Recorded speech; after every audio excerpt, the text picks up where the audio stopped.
गली गली मोहल्ले मोहल्ले फहरेगा तिरंगा, मोदी योगी अब भी देश व प्रदेश है भूखा नंगा। 15 अगस्त 1947 को हमारा देश आज़ाद हुआ। पहले गोरे अंग्रेजों के गुलाम थे, अब काले अंग्रेजों के गुलाम हैं। ग्रामीण भारत में अंधेरा है और शहरी इंडिया सोडियम लाइट में सुनहला दिख रहा है। भारत का जन गण मन अपनी भाषाओं में न्याय की गुहार करता है तो इंडिया के वकील उसे अंग्रेजी में लिखते हैं। भारत में अर्थशास्त्र बजट की भाषा इंडिया की अंग्रेजी है। भारत के बच्चे देहात के सरकारी स्कूलों में टाट पट्टी पर बैठ के पढ़ते हैं और इंडिया के बच्चे अभिजात वर्ग अंग्रेजी स्कूलों में पढ़ते हैं। भारत बोल रहा है बेरोजगारी बड़ी समस्या है, जन चिकित्सा स्तर विहीन है, न्याय सस्ता और समय पर उपलब्ध नहीं है, पर इंडिया है कि सुन ही नहीं रहा।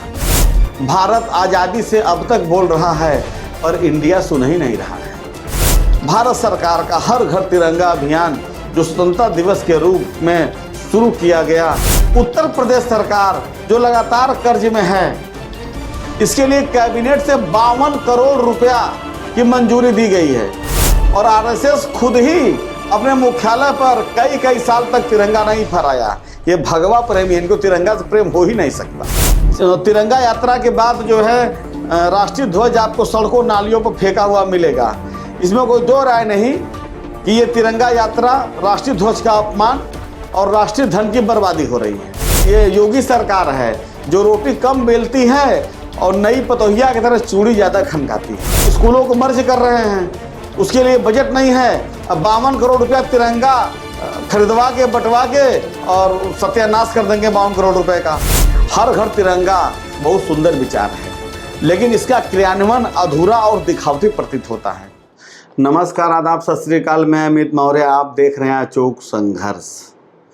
देश में 19वां 15 अगस्त मनाया जा रहा है। जो लोग इस वीडियो को 15 अगस्त के बाद देखेंगे वो ये समझ जाएंगे कि मना दिया गया। 15 अगस्त 1947 को हमारा देश आज़ाद हुआ। दोस्तों, देश को आज़ादी मिले 79 साल हो गए, लेकिन क्या देश हमारा आज़ाद हुआ? आज़ादी तो मिली,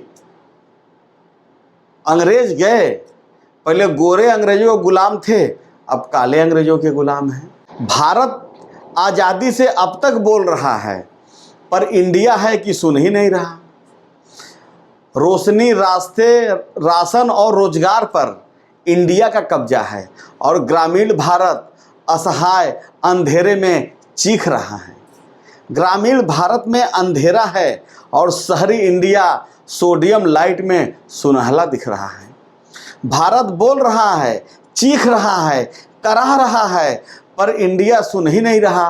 भारत विभिन्न भाषाओं में बोल रहा है, हिंदी, तमिल, तेलुगु, मलयाली, असमिया, बंगला, गुजराती, उड़िया, मणिपुरी, भोजपुरी, अन्य भारतीय भाषाओं में बोल रहा है, लेकिन उसकी आवाज़ नहीं सुनाई दे रही है।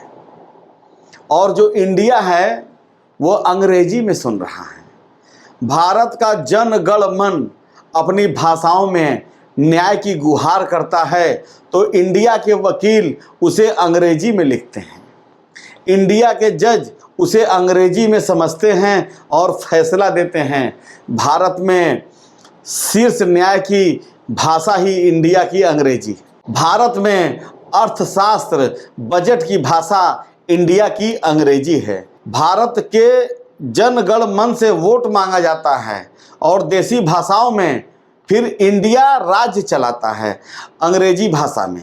भारत के बच्चे देहात के सरकारी स्कूलों में टाट पट्टी पर बैठ के पढ़ते हैं और इंडिया के बच्चे अभिजात वर्ग अंग्रेजी स्कूलों में पढ़ते हैं। भारत बोल रहा है समान शिक्षा दो, पर इंडिया इस पर चुप है। भारत के लोग अपना इलाज सरकारी अस्पताल में करवाते हैं और इंडिया के लोग बड़े बड़े प्राइवेट नर्सिंग होम में इलाज कराते हैं।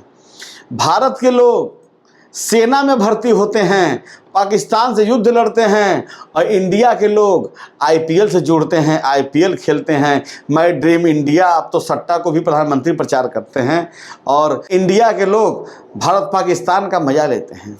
भारत बोल रहा है बेरोजगारी बड़ी समस्या है, जन चिकित्सा स्तर विहीन है, न्याय सस्ता और समय पर उपलब्ध नहीं है, पर इंडिया है कि सुन ही नहीं रहा। मैं आपको बताना चाहता हूं, इंडिया की संसद में अर्थात लोकसभा में इन 79 सालों में बेरोजगारी पर, जन चिकित्सा पर, सामान्य शिक्षा पर और सस्ते सुलभ न्याय पर 79 साल में अगर सबका आंकड़ा निकाल दिया जाएगा तो कुल मिला के सारे बजट का आंकड़ा 300 घंटे से ज्यादा नहीं मिलेगा। 79 साल का घंटा जोड़ लीजिए, और लोकसभा में जो बहस होता है वो न शिक्षा पर होगा, न रोजगार पर होगा।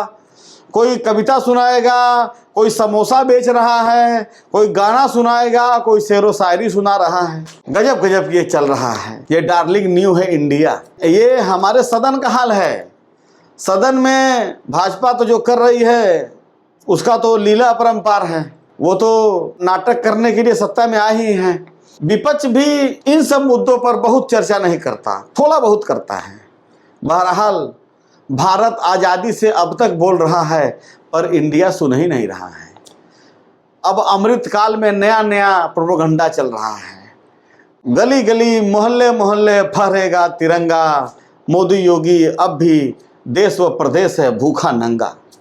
भारत सरकार का हर घर तिरंगा अभियान जो स्वतंत्रता दिवस के रूप में शुरू किया गया, निश्चित रूप से देशभक्ति की भावना को जगाने का एक प्रयास है।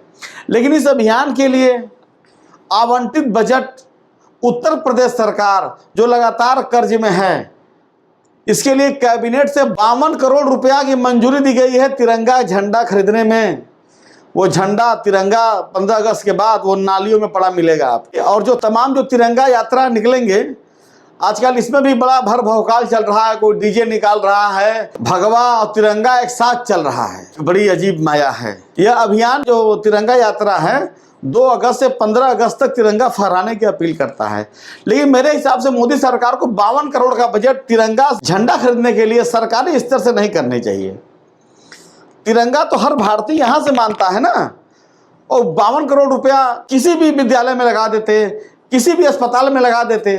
लेकिन 52 करोड़ में कमीशन खोरी भी है। ये ब्यूरोक्रेट्स जो है सरकार के नीति नियंता योगी जी को ऐसा ऐसा राय देते हैं कि क्या बताएं। और सबसे बड़ी बात है, तिरंगा फहराने की अपील कौन कर रहा है? जो तिरंगा और संविधान से नफरत करता है। भारतीय जनता पार्टी आरएसएस से निकली हुई शाखा है, और आरएसएस खुद ही अपने मुख्यालय पर कई कई साल तक तिरंगा नहीं फहराया। ये भगवा प्रेमी, इनको तिरंगा से प्रेम हो ही नहीं सकता। अब देखना यह है कि क्या वास्तव में तिरंगा एक दिन से लहराना देशभक्ति का सर्टिफिकेट है? अरे पहले भी हम लोग पढ़ते थे स्कूल में, तिरंगा यात्रा निकलती थी तो हम लोग अपना गांव गांव गली गली घूमते थे, विजय विश्व तिरंगा प्यारा झंडा ऊंचा रहे हमारा। लेकिन ये प्रोपेगेंडा चलाया जा रहा है। अमृतकाल में भौकाल है केवल, और कुछ है नहीं। और देखा जाए तो तिरंगा यात्रा के बाद जो है राष्ट्रीय ध्वज आपको सड़कों नालियों पर फेंका हुआ मिलेगा। इसमें कोई दो राय नहीं कि ये तिरंगा यात्रा राष्ट्रीय ध्वज का अपमान और राष्ट्रीय धन की बर्बादी हो रही है। उत्तर प्रदेश सरकार ने 4.5 करोड़ तिरंगे फहराने का लक्ष्य रखा है। जैसा इसके पहले मैं बताया था कि 52 करोड़ का बजट, तो भैया ठीक है, लेकिन इसके लिए सरकारी बजट का प्रावधान रखने का क्या मतलब है भाई? तो इसके पहले क्या 15 अगस्त स्वतंत्रता दिवस नहीं मनाया जाता था देश में? लेकिन ये योगी सरकार है जो रोटी कम बेलती है और नई पतोहिया की तरह चूड़ी ज्यादा खनकाती है। ये 52 करोड़ धनराशि जनता के टैक्स से आती है महाराज जी। क्या इस 52 करोड़ इस अभियान के लिए जरूरी था? क्या इस धन का उपयोग शिक्षा, स्वास्थ्य या स्वच्छता जैसे क्षेत्र में नहीं किया जा सकता था, जो वास्तव में राष्ट्र निर्माण में योगदान दे सकते हैं? यह एक कड़वा सच है।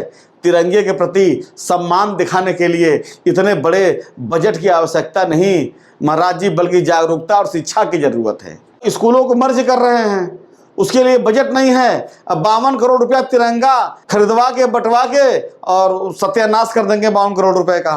52 करोड़ रुपए से जिलों के कितने सरकारी स्कूल का कायाकल्प हो सकता था महाराज जी। पता नहीं कौन कौन से लोग आपको उल्टा सीधा सलाह देते रहते हैं महाराज जी। महाराज जी बहुत कठिन है डगर 27 की, यही हाल रहा तो आईएएस और आईपीएस के नज़र से आप छोड़ दीजिए देखना, 27 में कुछ अपने दिमाग का प्रयोग करिए। अब आप अनुभवी मुख्यमंत्री हो गए हैं भाई, अब नए वाले नहीं हैं कि सांसद से मुख्यमंत्री बने हैं। अब आपके पास एक मुख्यमंत्री दोबारा मुख्यमंत्री बना है योगी जी। थोड़ा आईएएस और आईपीएस की लाबी से बाहर निकलिए। हर घर तिरंगा बहुत सुंदर विचार है, लेकिन इसका क्रियान्वयन अधूरा और दिखावटी प्रतीत होता है। जब तक सरकार यह सुनिश्चित नहीं करती कि प्रत्येक नागरिक ध्वज संहिता का पालन करे, तिरंगा का सम्मान पूर्वक उपयोग करे, तब तक यह अभियान केवल बजट की बर्बादी और राष्ट्रीय ध्वज के अपमान का कारण बनता रहेगा।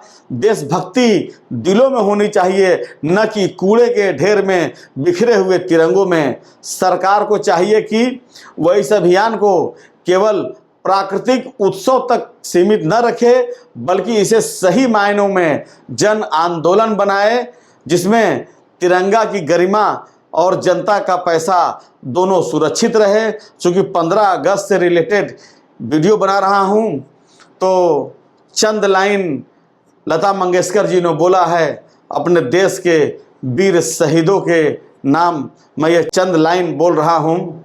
ऐ मेरे वतन के लोगों, जरा आँख में भर लो पानी, जो शहीद हुए हैं उनकी जरा याद करो कुर्बानी।